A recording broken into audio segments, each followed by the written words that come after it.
Glock 19X, the gun that doesn't make sense, but kind of works.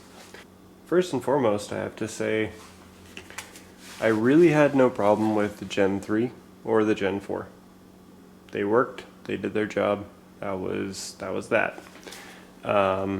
This is the only Gen 4 17 I have. It's the 17C. So there's the 17C, and then we moved on to the Gen 5, which I really liked. I have qualified with this gun, and now this gun. I will say that doing malfunction drills with the mag cutout and the mag loop, they help my time exponentially. In the grand scheme of things, anything that helps you is beneficial, to say the least. Could be life-saving. So Glock came out with the 19X. If you don't already know, it's a 17 frame on a 19 upper, essentially. So in my opinion, they kind of did this backwards, and that was my initial thought when I saw the 19X. I was laughing about it. I was like, well, who would want less barrel length and a longer grip? That makes it harder to carry. You might as well just have a 17. But for some reason, it works. It carries, and it kind of feels like just like a 19. I have not and will not appendix carry this. I don't actually appendix carry anything. You would think having a smaller slide and a longer grip would feel goofy, but for some reason it feels like it shoots faster than a normal 17. There is less rotational mass, just simply for the fact that the slide isn't as long. Ambi slide stops, good things in my book. Came from the factory with really nice actual metal night sights. With any night sights, I'll always gripe if they don't have a notched anti-glare, but it's few and far between anymore these days. People just don't seem to be doing it. I've always been a big fan of either the Heine or the Novak sights, but it's just me. I don't like having glare. This isn't really doing it justice, but if you're shooting in, bright daylight, these aren't as highly contrasted as they would be if it was notched. But again, that's just me. A complaint of mine, and you are going to chastise me for it, and I don't really care, is this. I pinched the crap out of my hands multiple times. It's just, why? Why? Glock, you took a step backwards here. So if you look at this,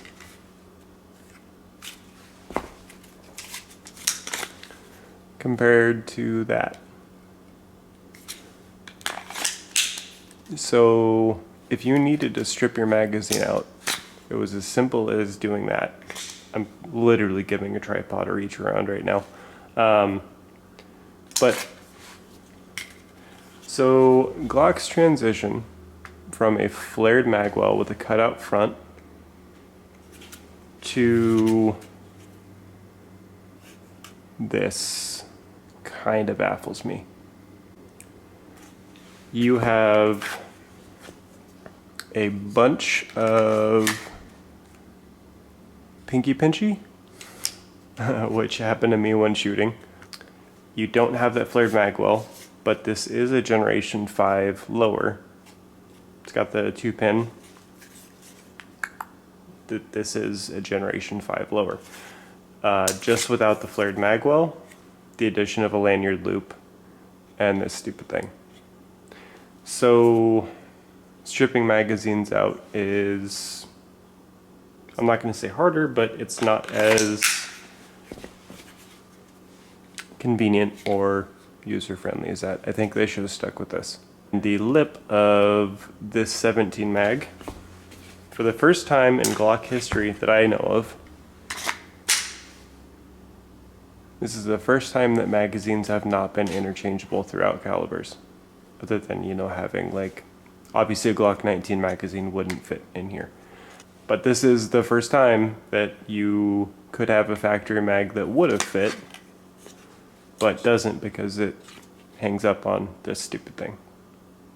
Even just omitting this forward part would have been enough that you could have used any magazine, but for some reason they had to add that. I don't get it. So that's an annoyance for me. The gun shoots like a Gen 5, feels like a Gen 5. I could be wrong in saying this, but I think this trigger is actually better than the Gen 5. I don't know if there's anything that's actually vastly different about it, but on my trigger gauge, which I never break out, it was breaking right at about 5 1/4. This one right at about 5.7, 5.8. This one feels more of like a squish than a take up, a stack, and then a break. This one is take up, stack, and then break. And it's a very assertive break and a very assertive reset. So I like the trigger better in the 19X than I do my Gen 5. So real quick, we'll take a look in the box. I already lost one of the tabs. That seems to happen with all of my Glock boxes. I don't know why. There's the tab for the box. As per usual, comes with a whole bunch of extra grips, which in my opinion is more of an annoyance than a convenience, because if you're anything like me, you'll spend hours sitting in front of the TV trying to figure out which one feels best in your hand. Then you'll take it to the range, end up shooting it like that, and just go back to this. So usually the first thing that I do is throw these away, just so I don't have the temptation of sitting there and going through all of them. Comes with a 17 round mag and then two 19 round mags. The other 19 round mag is in my pocket. Literature, your ubiquitous Glock, your cleaning tool, and your bore brush. I would say I put the better part of 500 rounds through this without any stoppages or failures. The Gen 4, which gun am I grabbing here? Gen 4 trigger is my favorite. Gen 5, I hated initially, and I was not going to make a video on that just because, well, look at my SIG P225 video. That's why. If somebody owns something and you dislike it and you tell people that you dislike it, they will go out of their way to hate your video. It's just not worth it to me. This is my content. If you don't like what I have to say, if you don't like my view on things, as per usual, go fuck yourself. You're on my channel. Click somewhere else. Go away. Anyways, this trigger felt too spongy and sweepy for me. It did not feel like a crisp break. It has less of the take-up stacking feeling. So we all know the take-up and then that stack where you know it's going to break, but you don't know where or when, and it's just a really crisp click. That came back with this, but with the added smoothness of the Gen 5. So I will say that I actually like this trigger better than any other Glock trigger. So that leads to me liking shooting this best. For those that were wondering, I did not see any improvement, nor did I see any decrease in my groups or accuracy with the 19X versus a 17. I didn't notice a change between, you know, the marksman barrel and the just standard octagonal or polygonal rifling in the Gen 4.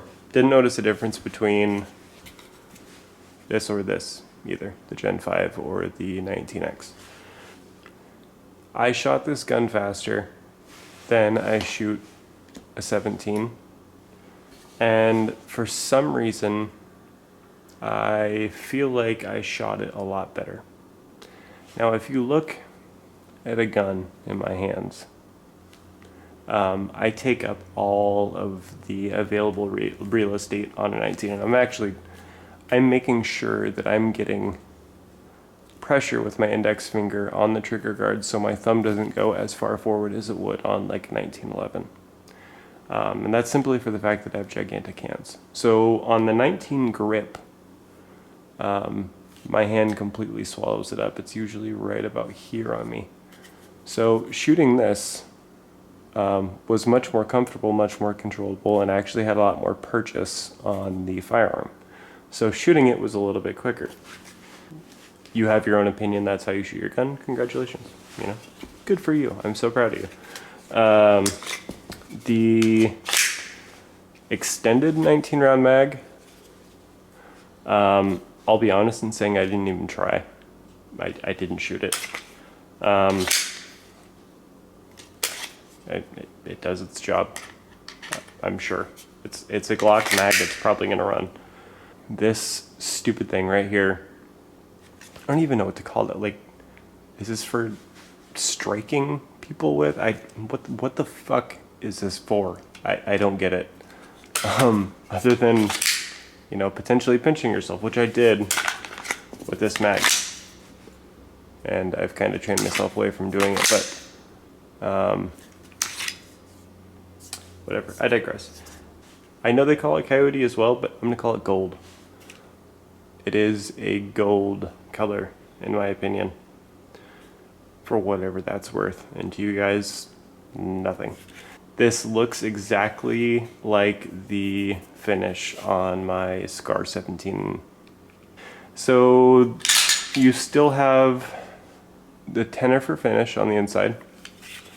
On the outside, I don't remember what they're calling it, but this color is actually impregnated into the paint or into the metal, just like the black is with Tennifer. So this is supposed to be just as reliable, just as weather resistant, if not more, than Tennifer. That was my phone, not yours. There's a little bit of wear happening already, just a tiny little bit right there. Another positive for all of the people who hate that I point out negatives. They melted the front just like they did on the Gen 5, but they carried it through to the frame. Glock was listening to us. Whereas the Gen 5, melted front, and the frame's still squared off.